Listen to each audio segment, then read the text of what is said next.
bagian pendahuluan tentang latar belakang Weber.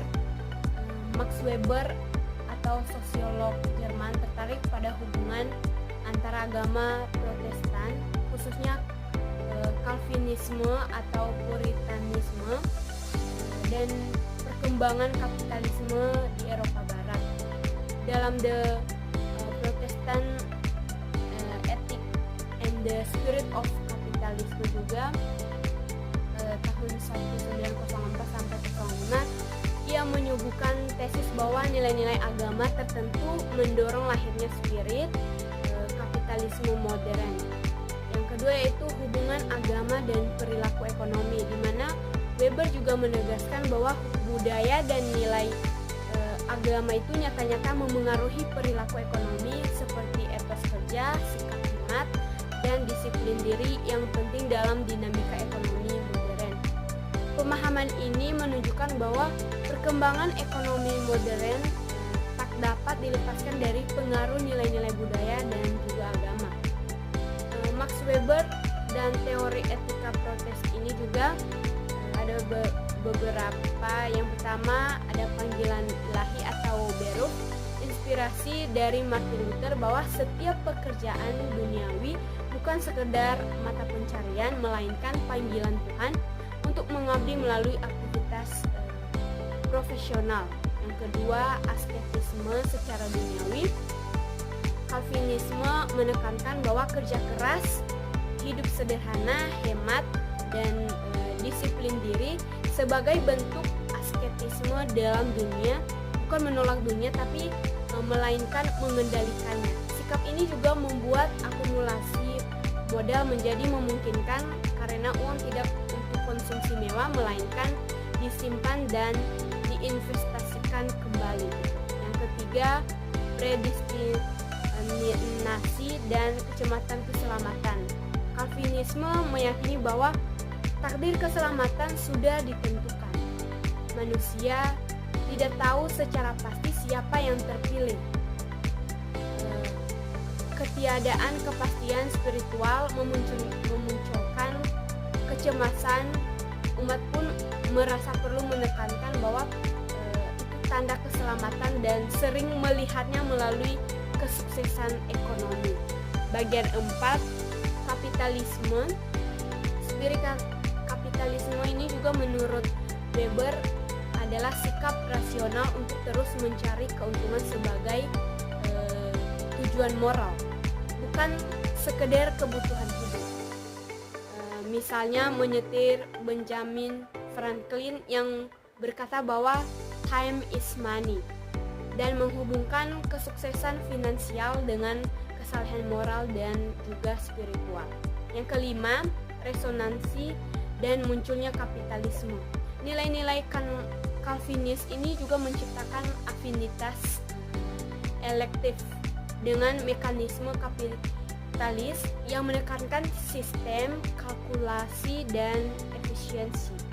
Ini bukan rencana sistematis, melainkan juga proses spontan di mana orang Protestan ini secara statistik lebih dominan di bidang usaha kecil, dan perdagangan yang akhirnya membentuk kapitalisme modern.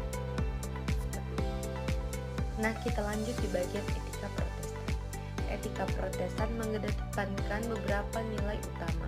Di antaranya, yang pertama, kerja keras dan disiplin sebagai wujud pengabdian kepada Tuhan. Yang kedua, penundaan kepuasan dan hidup sederhana untuk mencapai tujuan jangka panjang. Yang ketiga, pekerjaan dianggap sebagai panggilan hidup atau vocation yang harus dilaksanakan dengan penuh tanggung jawab. Yang keempat, keberhasilan duniawi dipandang sebagai tanda rahmat ilahi, tetapi tetap diiringi dengan sikap yang rendah hati. Sikap spirit kapitalisme mendefinisikan spirit of capitalism, yang berarti sikap hidup yang mendorong perilaku kapitalis. Ciri-cirinya yaitu meliputi yang pertama, akumulasi keuntungan bukan semata-mata untuk konsumsi, akan tetapi untuk investasi dan pertumbuhan. Yang kedua, Bekerja keras dilakukan bukan hanya untuk memenuhi kebutuhan dasar, tetapi untuk menciptakan nilai tambah secara terus-menerus. Yang ketiga, penekanan efisiensi, inovasi, dan rasionalitas dalam setiap aspek ekonomi. Weber menegaskan bahwa kapitalisme modern tidak hanya didorong oleh motif ekonomi, tetapi juga dipengaruhi oleh nilai moral dan etika tertentu, khususnya yang berasal dari tradisi Protestan. Nah, kita lanjut di bagian hubungan antara etika Protestan dan kapitalisme. Nah, kita lihat ya, etika Protestan memberikan dasar moral bagi pengembangan kapitalisme, penekanan bekerja keras pada kesederhanaan dan tanggung jawab secara individu, meningkatkan produktivitas masyarakat. Nah, di dalam sejarah ini juga menjelaskan bahwa kapitalisme berkembang pesat di wilayah-wilayah yang mayoritas pendudukannya memeluk agama Protestan, seperti di Jerman, Belanda, dan di Inggris. Hal-hal ini menunjukkan bahwa faktor budaya dan agama turut berperan dalam membentuk pola ekonomi masyarakat. Setelah kita mendengarkan tentang hubungan antara etika Protestan dan kapitalisme, maka sekarang kita akan melanjutkan apa sih kritik yang dihadapi dalam teori Weber atau kritik terhadap teori Weber. Teori Weber tidak luput dari kritik. Beberapa kritik utama terhadap teorinya antara lain, yang pertama, beberapa sejarawan berpendapat bahwa kapitalisme telah muncul sebelum berkembangnya etika Protestan, terutama di wilayah Italia pada zaman Renaissance. Yang kedua, Weber dianggap terlalu memusatkan perhatiannya pada Eropa Barat dan mengabaikan konteks ekonomi di wilayah lainnya. Lalu, kritik yang ketiga, faktor-faktor ekonomi, politik, dan teknologi juga dinilai memiliki pengaruh besar dalam perkembangan kapitalisme, bukan semata-mata karena etika Protestan itu. Lalu, bagaimana pengaruh etika Protestan pada kapitalisme modern?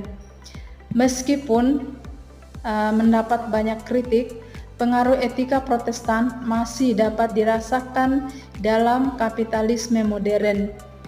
Nilai-nilai seperti kerja keras, efisiensi, dan orientasi pada hasil menjadi fondasi bagi banyak perusahaan dan organisasi modern. Selain itu juga, budaya perusahaan di negara-negara barat seringkali mencerminkan etos kerja yang sejalan dengan prinsip-prinsip etika Protestan. Nah, teman-teman, etika Protestan menurut Max Weber memberikan kontribusi yang signifikan dalam membentuk spirit kapitalisme modern. Meskipun bukan satu-satunya faktor, nilai-nilai agama ini membantu menciptakan budaya kerja yang produktif dan inovatif. Kritik terhadap teori Weber menunjukkan perlunya pendekatan yang lebih luas dalam memahami perkembangan kapitalisme, termasuk mempertimbangkan faktor ekonominya, faktor politiknya, dan sosial lainnya. Namun demikian, pemikiran Weber tetap relevan dalam menganalisis hubungan antara agama, budaya, dan ekonomi hingga saat ini. Demikian teman-teman yang kami boleh sampaikan pada video kali ini. Jika ada yang lebih diperjelas lagi, silakan menyampaikan pertanyaan atau pendapat teman-teman. Sekian dan terima kasih. Sampai jumpa.